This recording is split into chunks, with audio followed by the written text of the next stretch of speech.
Hey guys, sorry for the wait. Let's cut to the chase. This is what Clint wrote next. Entry 5.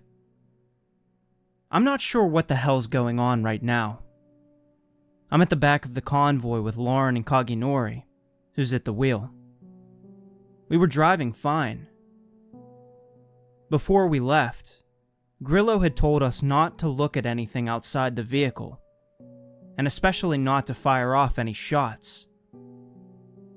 There was a 90% chance that it wouldn't kill anything.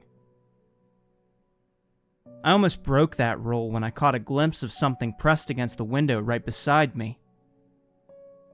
It had pale skin and a wide open mouth that covered half of its face. I just shuddered and ignored it. Everybody else seemed to have the same idea. That was a while ago. However, Grillo just stopped completely, and nobody knows why. You see, the road, if you could call it that, is extremely narrow, and he's blocking everything in front of us. Fuck. Maybe he'll get going soon. Being out here at night is pretty horrific. I swear, it's been at least 10 minutes and he still hasn't moved an inch. Kaginori's getting pissed. He wants to go and see what's going on. Lauren's trying to convince him that it won't end well, since Grillo hasn't even stepped out. But he seems adamant.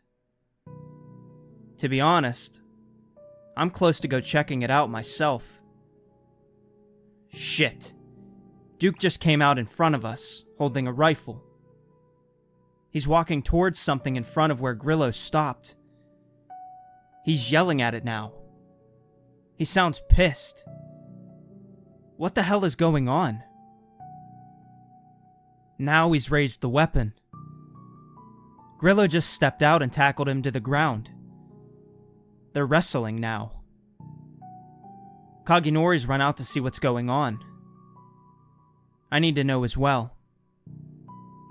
I'll write down what happens later. Entry 6. Well, that was fucked up. I got there just in time to witness Duke putting Grillo in a rear naked choke. While he was gasping for air, Duke got up and started shouting again. Grillo was begging for us to stop him in between labored breaths. That's when I saw what was in front of the vehicle. It was Duke's copy. The one that we'd seen during the first days we landed on the island. Although maybe it wasn't the same one. Duke was hysterical. "What the fuck do you want from me?" He screamed at it. His copy just stood there, staring at him blankly, almost taunting him. "Don't let him touch it!" Grillo shouted at us from behind. I didn't know what to do in that moment. Neither did Kaginori.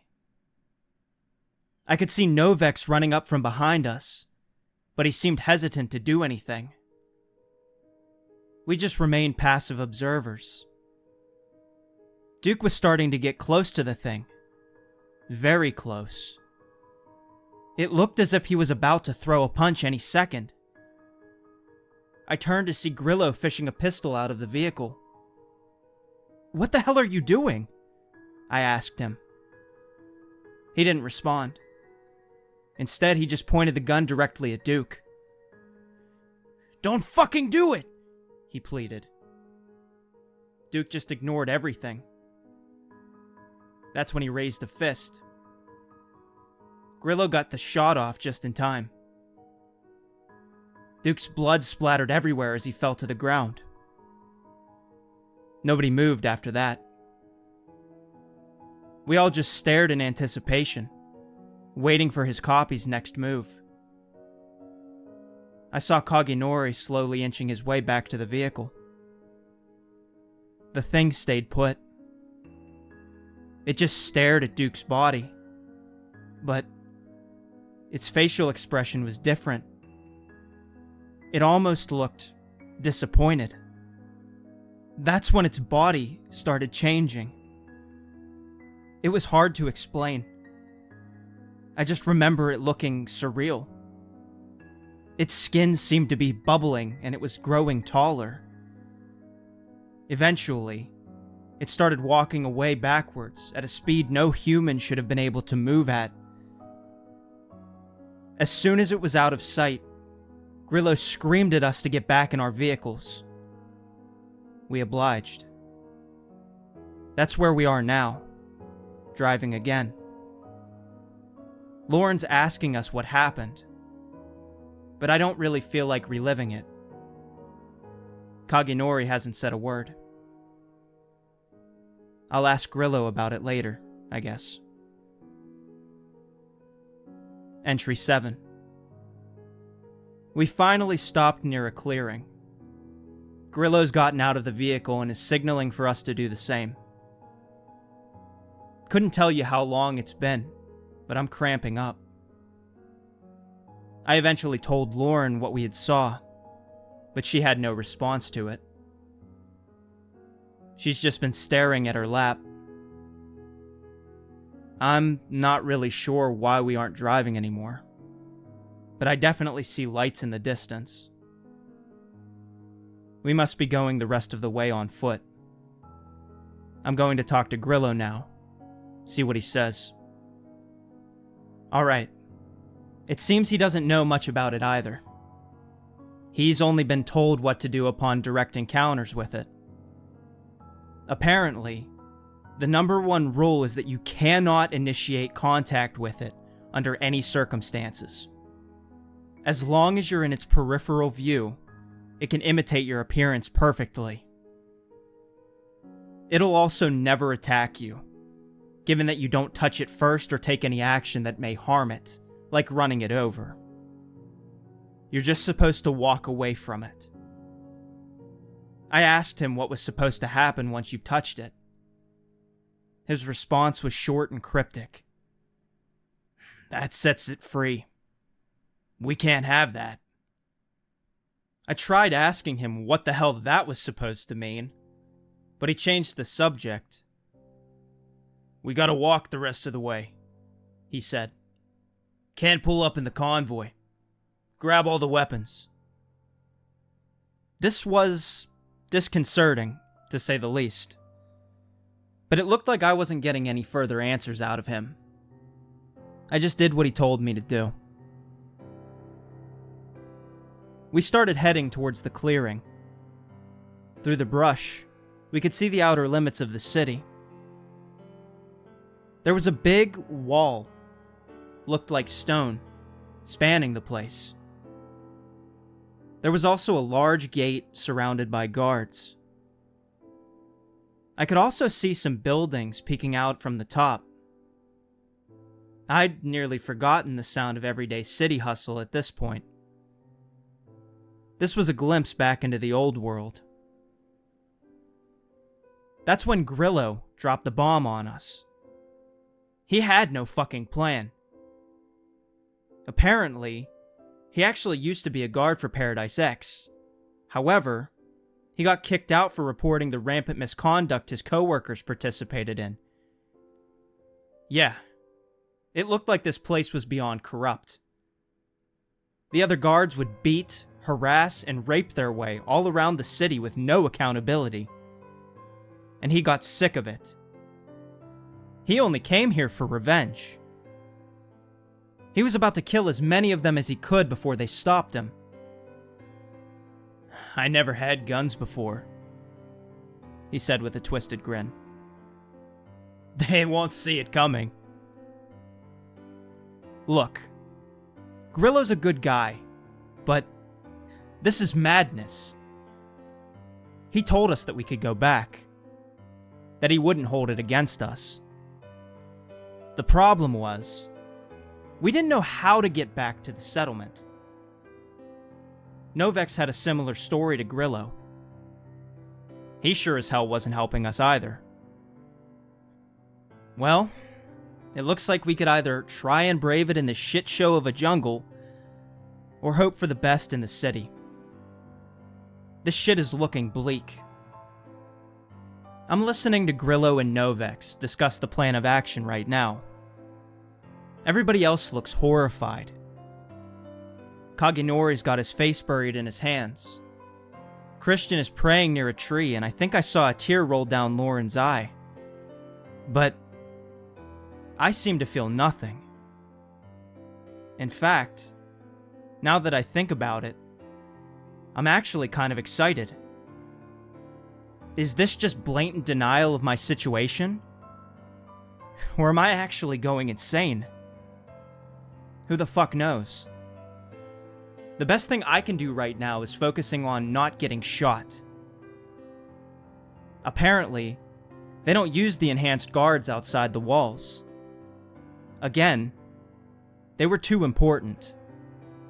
However, it seems like Grillo doesn't always know what he's talking about. All we can do is hope for the best. The plan itself was simple. Novex would put on a Paradise X uniform he took from the convoy and walk towards the guards. If he didn't get immediately shot down, he'd open fire. That's when the rest of us come in. With all the attention on him, we'd take care of the others. After that, we'd use the guards' keys to unlock the gate and wreak further havoc. Now, I'm not planning on simply walking around and slaughtering random guards. I wouldn't last a minute that way.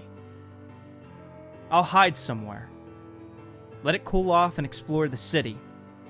After that, who knows? It's not like I have much time to think right now.